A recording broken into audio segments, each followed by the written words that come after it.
Welcome to our digital library. Hello friends, MP Mysore NTA की highest update देने वाले channel में आपका स्वागत है। आज की इस वीडियो में क्या देखने वाले हैं, चलिए स्टार्ट करते हैं। एक सभी लोगों ने एक न्यूज कटिंग देखी होगी जो बीएचएमएस वालों बच्चों में लागू हुआ है national exit test. National exit test NET क्या है? अधिसूचना से पहले इंटर्नशिप करने वालों को छूट। क्या ये बहुत बड़ा विषय आ गया? क्योंकि बहुत से बच्चे जो बीएचएमएस कर रहे हैं या करने वाले हैं इन फ्यूचर में, उनके दिमाग में क्वेश्चन आता है क्या हमको एनईटी देना पड़ेगा? साथ ही साथ ये वीडियो उनके लिए भी है जो आयुष के दूसरे बैचेस हैं, जैसे बीएमएस, बीयूएमएस, इनके लिए भी क्या एनईटी नेशनल एग्जिट टेस्ट होगा कि नहीं होगा। तो पहले ये समझते हैं। Bachelor of homeopathic medicine and surgery जो कि बीएचएमएस है में दाखिला लेने वाले को अब नेशनल एग्जिट टेस्ट देना अनिवार्य है।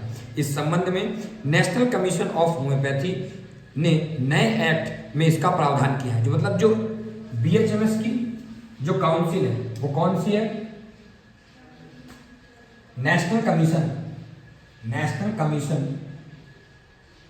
Of homeopathy, NCH, national commission of homeopathy ने क्या कहा? साफ साफ उनका ऐसा कहना है कि जो नए एक्ट में ये प्रावधान मतलब नए वर्ष में प्रावधान कर दिया गया है। हाल में आयोग ने national commission of homeopathy commission, national examination of homeopathy, जो नेशनल एग्जामिनेशन ऑफ एनईएच को क्या गाइडलाइन दिया है? जो नेशनल एग्जामिनेशन ऑफ होम्योपैथी है, जो कि रेगुलेशन नंबर 2023 में जारी किया गया है। इसके 13वें बिंदु में, कितने में?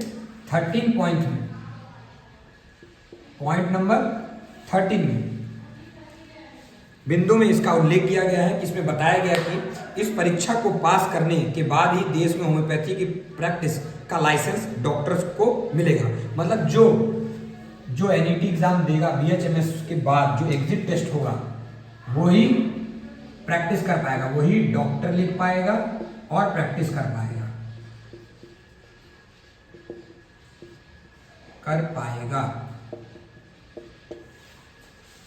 फिर आता है वही नेक्स्ट क्वालिफायर करता ही स्टेट और नेशनल रजिस्ट्रार में रजिस्ट्रेशन करवा पाएगा। हर साल फरवरी व अगस्त में इस परीक्षा आयोजन की जाएगी। तो कब परीक्षा होगी? फरवरी और मार्च में, फरवरी व अगस्त में। एक बार कब होगी?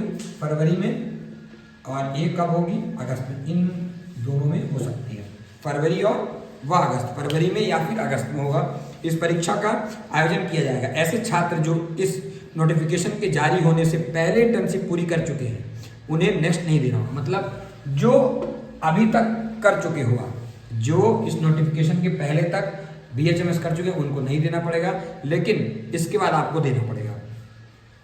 तो ऐसे छात्र, ये मैंने पढ़ दिया। वही नेक्स्ट के अटेम्प्ट व उम्र की सीमा तय नहीं है। छात्र कितने भी अटेम्प्ट की किसी भी आयु तक दे सकते हैं। मतलब एनईटी आप किसी भी ईयर तक दे सकते हो, इसकी कोई बाध्यता नहीं है, उम्र की बाध्यता नहीं है। इस एक्ट में महत्वपूर्ण प्रावधान ये है कि अगर छात्र नेक्स्ट क्लियर नहीं कर पाता है तो वह पोस्ट ग्रेजुएट प्रोग्राम में दाखिल ले सकता है। वही जॉब के अवसर भी उसके पास होंगे। पीजी में दाखिला के लिए उसे आयुष पीजी एंट्रेंस टेस्ट देना होगा। ठीक है, मतलब आप ये समझो कि जो इस एक्ट में महत्वपूर्ण प्रावधान ये है, अगर आप छात्र नेक्स्ट क्लियर नहीं कर पाता है तो तब भी वह पीजी के प्रोग्राम में दाखिला ले सकता है। वही जॉब के अवसर में भी पास रहेगा।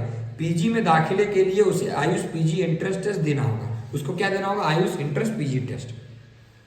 आप समझिए 270 दिनों की इंटर्नशिप होनी अनिवार्य है। वे छात्र ही नेशनल एग्जिट एग्जाम दे पाएंगे जिन्होंने कितने दिन? 270 दिन की इंटर्नशिप करनी पड़ेगी। कितना? 270 दिन की इंटर्नशिप। ठीक है, तो बीएचएमएस वालों को कितने दिन की इंटर्नशिप करनी पड़ेगी एनईटी देने के लिए? 270 दिन की। फिर इंटर्नशिप की अवधि नेक्स्ट का एप्लीकेशन फॉर्म भरने तक की पूरी हो जानी चाहिए।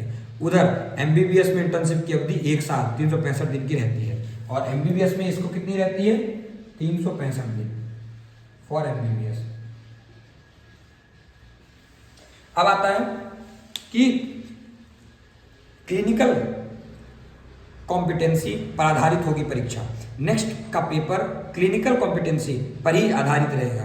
प्रॉब्लम सॉल्विंग सवाल पेपर में पूछे जाएंगे। परीक्षा पास करने के लिए कैंडिडेट्स को कम से कम 50% जो हमारा वैसे भी मेडिकल क्षेत्र में जितने भी एग्जाम्स होते हैं 50% ही क्राइटेरिया होता है पास होने के लिए, तो 50% रखा गया है। क्वालिफायर करने वाले उम्मीदवारों की सूची नेशनल कमीशन ऑफ होम्योपैथी, जो नेशनल कमीशन ऑफ एनसीएच है, वो इसको अपने वेबसाइट पे अपलोड करेगा।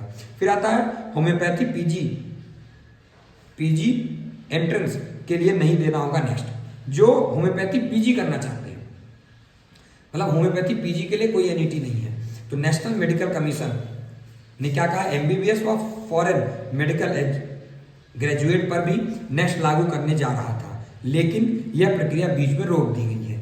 हालांकि एमबीबीएस के बाद पीजी करने के लिए भी नेक्स्ट क्वालिफायर करना अनिवार्य होगा। होम्योपैथी पीजी में यह प्रावधान नहीं है, मतलब आपको होम्योपैथी पीजी के लिए नहीं करना है, ठीक है, एमबीबीएस। तो ये हमारी पहली न्यूज थी।